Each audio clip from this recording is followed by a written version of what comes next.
The city knew him only as the ghost, a whisper in the criminal underworld, a phantom who could slip through the tightest security without a trace.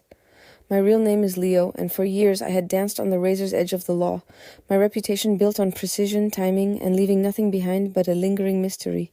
Tonight was supposed to be my magnum opus, the one that would let me disappear for good, the downtown Federal Reserve.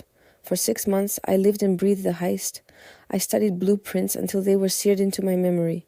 I tracked guard patrol patterns, memorized their shifts, even learned their coffee habits. I built a replica of the vault lock in my basement, practicing until I could crack it blindfolded in under 5 minutes. My plan was flawless, a symphony of stealth and engineering.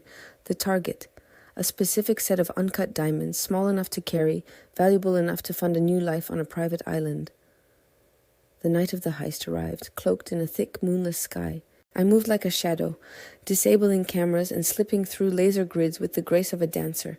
The city hummed below, oblivious to the high-stakes drama unfolding within the steel and concrete beast. I reached the vault, my heart a steady drum against my ribs.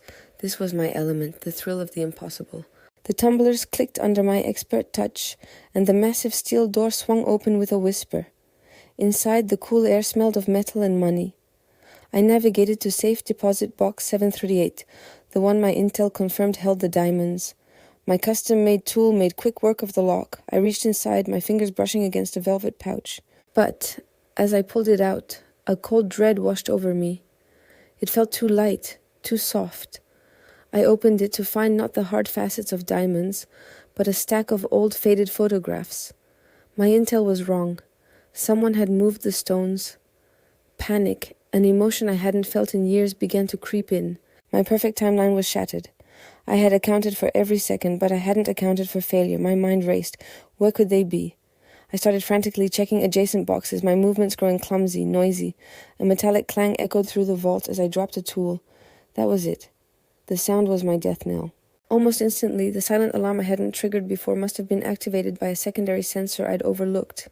Distant sirens began to wail, growing closer with terrifying speed.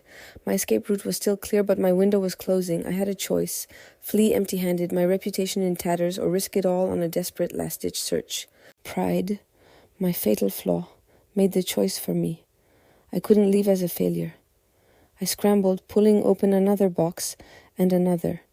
The sirens were deafening now, the flashing red and blue lights painting chaotic patterns on the vault's polished walls. I heard the heavy thud of tactical boots, the shouts of officers closing in.